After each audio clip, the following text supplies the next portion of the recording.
Today we're going to talk about hepatitis B and C antivirals.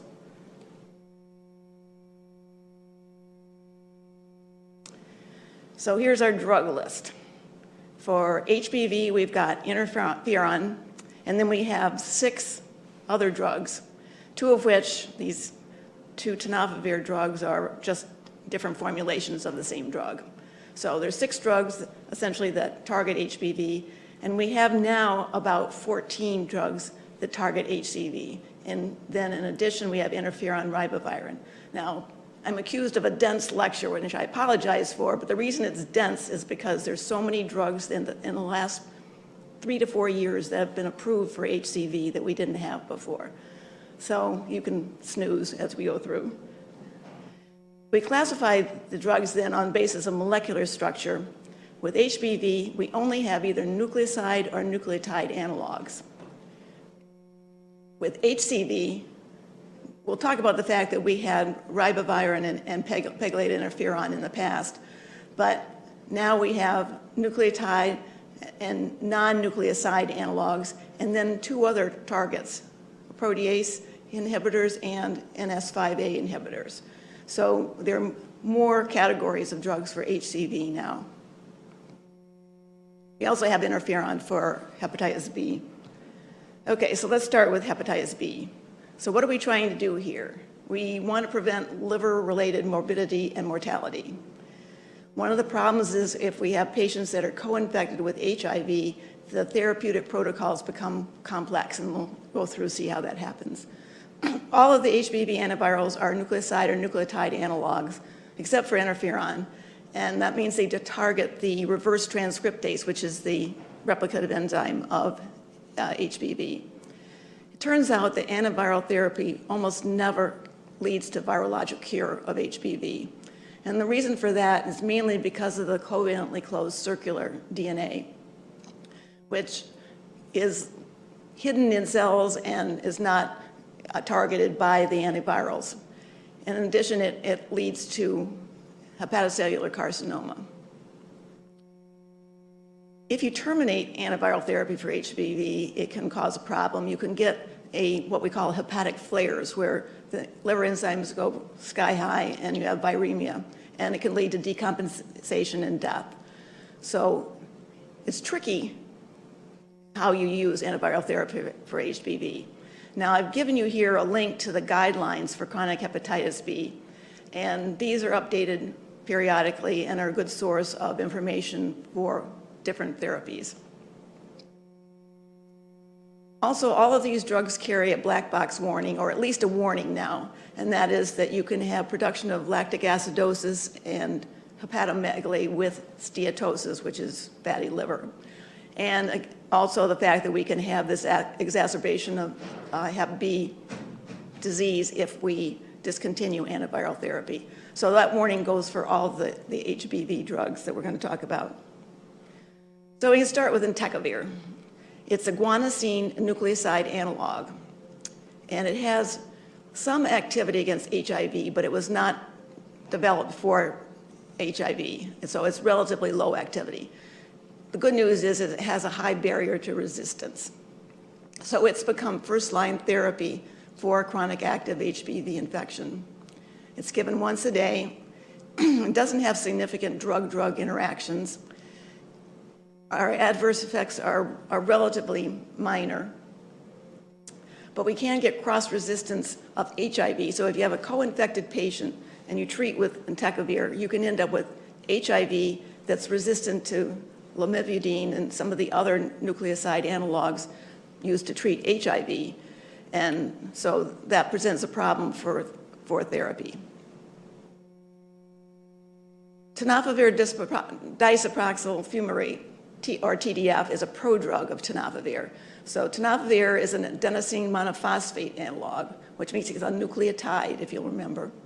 It's first-line therapy for chronic active HBV, like entecavir. And it's also part of recommended regimens for HIV infection. So if you're treating with tenofovir, you're treating both viruses if they're there. It's cleaved by intestinal and plasma esterases to tenofovir, and it's given once a day. Because the metabolism of these nucleosides is through the kidney. Oftentimes, we'll see that there are interactions with nephrotoxic drugs, and this is a couple of examples. And also interaction with some of the HIV nucleoside or nucleotide analogs, such as didanosine. So these are other nucleotide analogs that don't have activity against HBV, but can interact because they're going through the same metabolic pathway. Also, decreased bone mineral density is a common complication. It's advised to test for HIV before you give therapy for HBV with tenofovir, because obviously you can risk the emergence of resistant HIV. And you can have acute renal failure and Fanconi syndrome with TDF. Now, there's a new prodrug of tenofovir that's out, and that was just approved in the last year. It's the same adenosine monophosphate analog, but it has a slightly different moiety attached to it, and it's known as tenofovir alafenamide, or TAF. So this is also first-line therapy for chronic active HBV, and again, it is in recommended regimens for HIV infection. The cleavage of the prodrug is intracellular in this case, not in the plasma. It's given once a day, and it interacts with drugs that are eliminated by active tubular secretion, which we would expect since it's going through the kidney. And notice that that includes some of the antiviral agents used for the herpes viruses, acyclovir, ganciclovir, and cidofovir. Now, because it has a higher intracellular level, because of the metabolism that's intracellular, it requires a lower dosage. And once you have a lower dosage, then you have the possibility for lower incidence of complications. So you get lower bone density, decrease in bone density, and renal toxicity. And then what's happening now is it's beginning to replace TDF in therapeutic regimens, because it's essentially the same drug but fewer complications.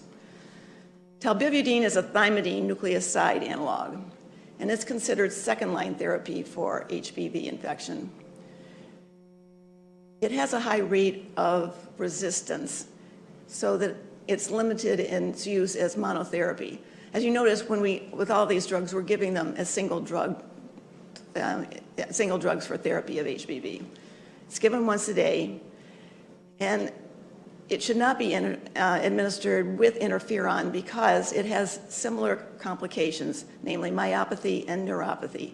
So what you're doing then is exacerbating the complications.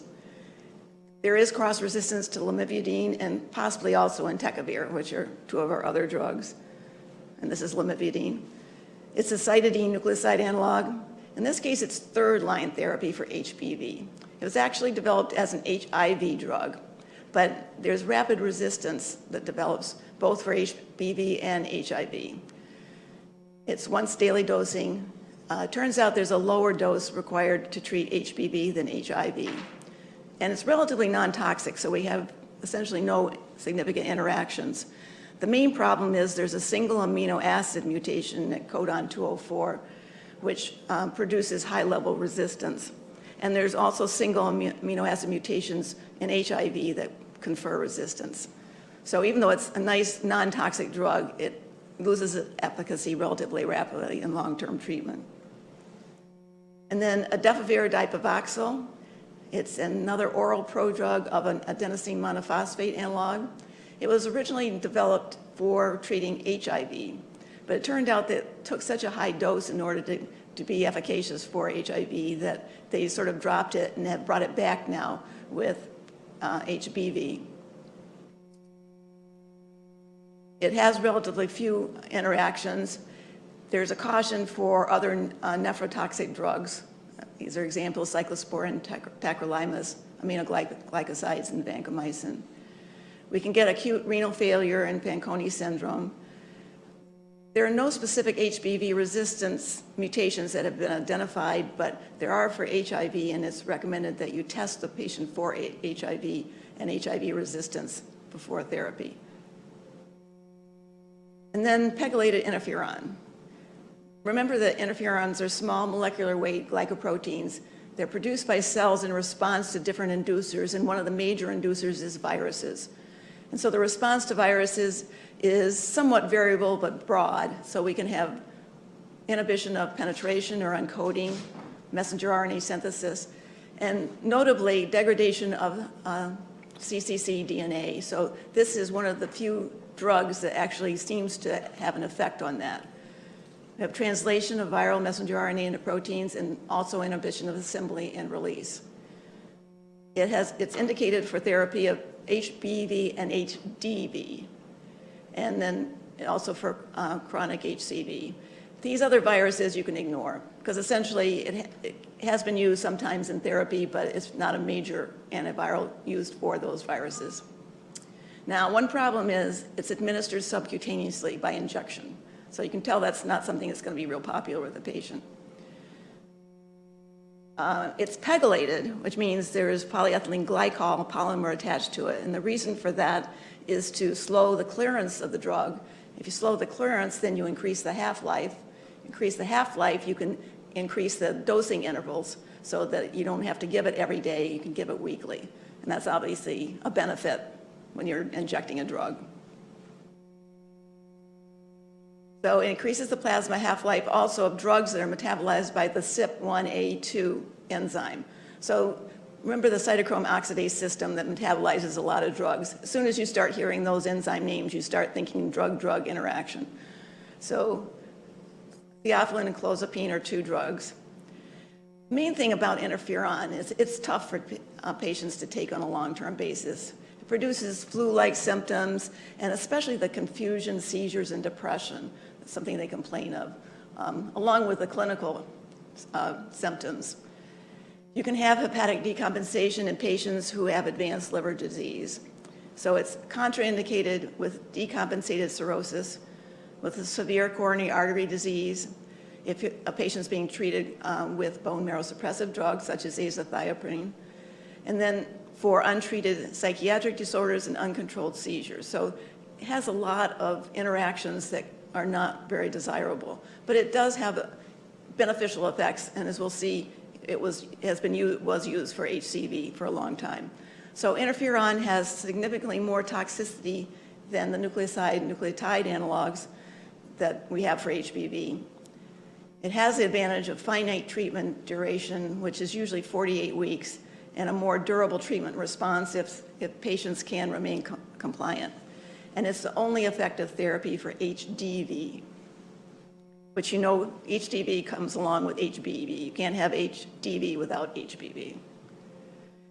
Now this chart, this is more an FYI chart, but to give you an idea of what's involved in determining the phase of a chronic HBV infection and then whether therapy should be instituted. So for example, well, at least what you're testing then is the alanine aminotransferase, HBV DNA, HBV E antigen, and then the liver pathology. And so depending on what that is determines whether antiviral therapy will be instituted. So you can see for this immune tolerant phase, we have a normal liver enzyme, elevated DNA, positive HBE, but minimal inflammation and fibrosis. So it's usually recommended no antiviral therapy, and then the test for the enzyme every 6 months. Also true with inactive chronic HBV phase, where the ALT is normal, HBV can be undetectable HBE antigen, minimal inflammation and fibrosis, no antiviral therapy. So these other two phases of chronic infection are more complicated. And in this case, we have a reactivation phase, which calls for antiviral therapy indefinitely, possibly. And then this immune active phase, in which you may institute antiviral therapy, but you can discontinue it if after a period of time you do not develop cirrhosis and you seroconvert to an anti-HBV antibody. So you can see it's a small virus, but it has a very complex interaction in disease. And you don't have to memorize that chart. Okay, so summarizing HBV. All of the antivirals except interferon are nucleoside or nucleotide analogs, and they all have some activity against HIV, ranging from weak to strong. So entecavir is relatively weak, tenofovir is relatively strong. So the overlap in drug targets are what complicates therapy in the presence of co-infection. The replicative enzyme is an RNA-dependent DNA polymerase, or otherwise known as a reverse transcriptase. And that's the basis for the cross-reactivity with HIV, because HIV also encodes a reverse transcriptase. So actually, when you're giving these drugs, you're treating both viruses with an antiviral agent. These drugs, because we have only one target, they're given as monotherapy, which is something you usually want to avoid with antiviral agents. You can see we had problems back with the herpes viruses as well, because if you are treating for a long period of time, and with only one drug, you're going to pull out mutations that produce resistance to that drug. But we only have one target, so there's no choice. There are some protocols that have tested combination of these nucleotide analogs with interferon, but most of the data suggests that it does not increase the efficacy of either antiviral agent. And because interferon obviously is difficult to take, they don't recommend it. However, interferon is the only antiviral for HBV.